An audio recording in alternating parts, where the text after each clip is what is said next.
تھا کہ ایک دشمنی سی پیدا ہو جاتی تھی دل میں حضور کے خلاف اور صادق الایمان مسلمانوں کے خلاف کہ یہ انہوں نے ہمیں مشکل میں ڈال دیا ہے۔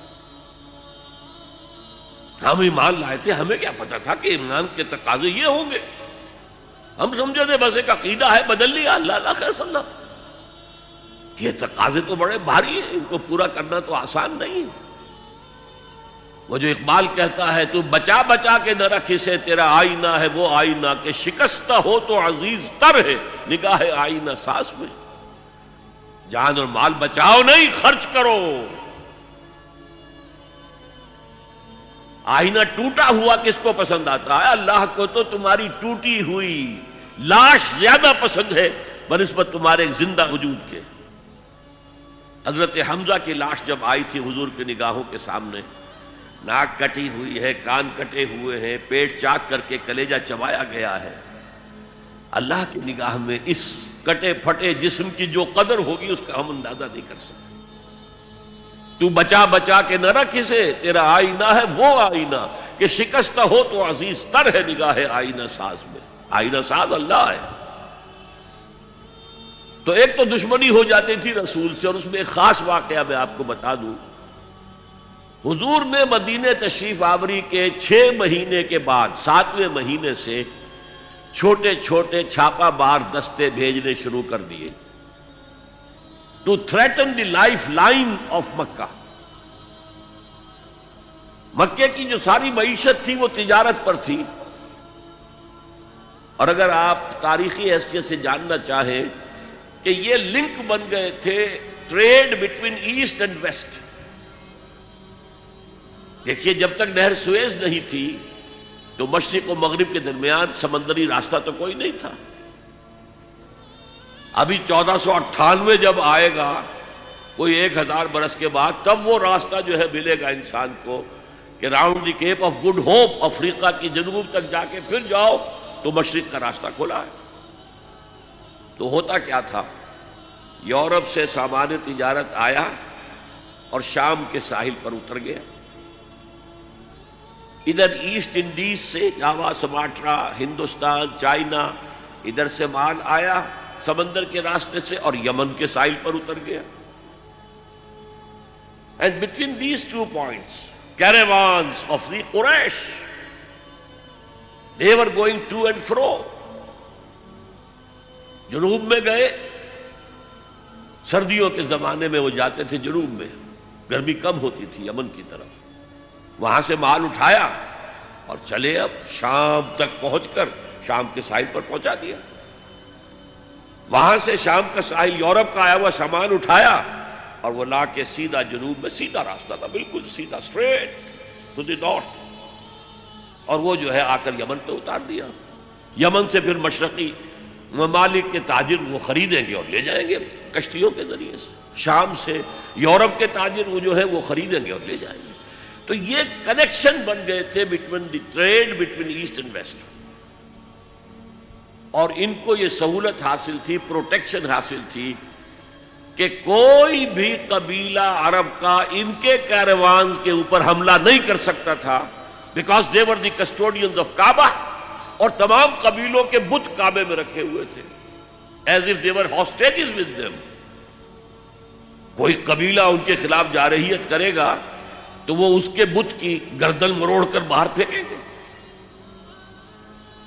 اس وجہ سے انہیں اس پوری تجارت کے اندر، اور ان کی جو مالی حیثیت بہت بہتر تھی قریش کی، بقیہ پورے عرب سے، اس کا سبب یہ تھا۔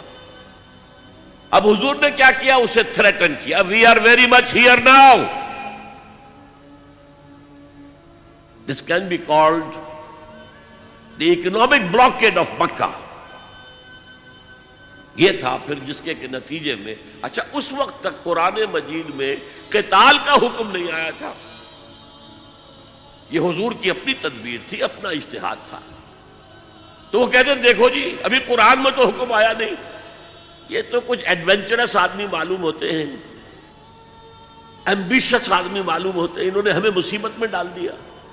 پھر ان کا کہنا یہ تھا کہ بھائی دعوت سے، تبلیغ سے، نصیحت سے، ٹھنڈی ٹھنڈی باتوں سے اپنی بات پھیلاؤ، یہ کیا چھیڑنا قریش کو کہ پھر جنگوں کا آغاز ہو جائے۔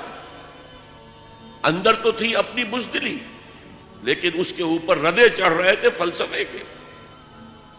جیسے ہم کہتے ہیں کہ اگر کسی کو گڑ دے کر مارا جائے تو زہر ضرور دینا ہے. تو اس اعتبار سے وہ حضور سے بھی اپنے دل میں عداوت محسوس کرنے لگے. اور یہ جو مسلمان ہیں، یہ فینیٹکس، یہ پاگل، یہ جذباتی لوگ، یہ نہ دائیں دیکھتے نہ بائیں دیکھتے ہیں، نہ سامنے کے خطرات نہ پیچھے کے حالات، نہ انہیں اپنے بیوی بچوں کا کوئی خیال ہے، کچھ بھی نہیں. اور یہ فوراً کھڑے ہو جاتے ہیں، چل پڑتے ہیں، فوراً لبیک کہتے ہیں. جب یہ لبیک کہتے ہیں تو ہم نمایاں ہو گئے نا. اگر سب بیٹھے رہتے تو ہم بھی انہیں میں شامل رہتے. اس وجہ سے پھر وہ عداوت کا درجہ ان کے اندر پیدا ہو گیا. یہ تھرڈ سٹیج ہے ٹیوبرکلوسس کی. نفاق جب اس درجے کو پہنچ جاتا تھا تو اب اس کے علاج کا کوئی امکان نہیں تھا. یہ ہے غیر شعوری نفاق. وہ اپنے آپ کو مسلمان سمجھتے تھے، مسلح سمجھتے تھے، تو یہ پھیلا رہے محمد اور اس کے ساتھی صلی اللہ علیہ وسلم. خامخواہ چیلنج کر رہے ہیں قریش کو. یہ انداز جیسے کہ سورہ بقرہ کے دوسرے رکوع میں ہے، وَإِذَا قِيلَ لَهُمْ لَا تُفْسِدُوا فِي الْأَرْضِ قَالُوا إِنَّمَا نَحْنُ مُصْلِحُونَ. جب ان سے کہا جاتا تھا دیکھو اللہ کے دین کو قائم کرنے کے لیے ایک جمعیت فراہم ہوئی ہے، اس کے امیر محمد ہیں صلی اللہ علیہ وسلم، اور اب عالمی اصلاح کا ایک پروگرام پیش نظر ہے، تم اس جماعتی زندگی میں رکھنا ڈال رہے ہو تو گویا کہ فساد مچا رہے ہو. وہ کہتے نہیں ہم تو جی اصلاح چاہتے ہیں، مصلحین ہیں، یہ فساد تو تم مچا رہے ہو، جنگیں تم نے شروع کر دی ہیں. ہم تو کہتے ہیں کہ صلح کے ساتھ کام کرو اور دعوت و تبلیغ کے ذریعے سے، صرف اس مشنری زیل کے ذریعے سے اپنی بات کو پھیلاؤ. یہ تھے مدینے کے منافقین. اب چند باتیں میں اس نفاق کے ضمن میں اور عرض کر دوں. حضور نے فرمایا صلی اللہ علیہ وسلم نفاق کے بارے میں، ما خافہ الا مومن وما امنہ الا منافق. نفاق کا خوف رہتا ہے صرف صاحب ایمان کو، اور نفاق سے اپنے آپ کو محفوظ سمجھتا ہے صرف منافق.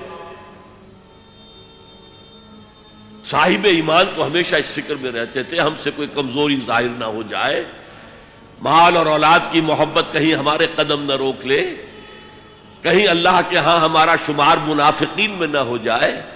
کوئی چھوٹی سی تقصیر ہو گئی تو وہ بھی انہیں معلوم ہوتا تھا کہ جیسے پہاڑ ان کے سروں پر آ گیا ہے.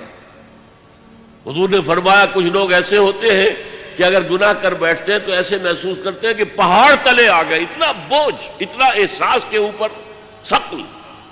اور کچھ لوگ ایسے ہوتے ہیں کہ بڑے سے بڑا گناہ کر کے بس اتنا سا احساس ہوتا ہے کہ ناک پر مکھی بیٹھ گئی تھی، ہم نے یوں کیا اڑا دیا، بس اتنا احساس. وہ ضمیر نام کی اندر شے وہ بتاتی تو ہے تم نے غلط کام کیا، اس سے زیادہ نہیں، مکھی اڑا دی خلاص. تو ما امنہ الا منافق. نفاق سے اپنے آپ کو محفوظ اور مامون سمجھتا ہے صرف منافق. یہ غیر شعوری نفاق ہے نا. وہ نہیں جانتا کہ میں منافق ہوں، وہ تو کہتا ہے میں مسلم ہوں، میں محمد کے پیچھے نمازیں پڑھتا ہوں صلی اللہ علیہ وسلم، میں روزے رکھتا ہوں، اگرچہ طبیعت تو نہیں چاہتی لیکن کیا کروں، جبراً زکوٰۃ بھی دے دیتا ہوں تاکہ مسلمانوں میں شمار تو رہے. تو وہ تو اپنے آپ کو مسلمان سمجھتا تھا منافق. تو ما امنہ الا منافق وما خافہ الا مومن. مومن کو خوف رہتا ہے کہ کہیں میں نفاق کی سرحدوں کے اندر داخل نہ ہو جاؤں.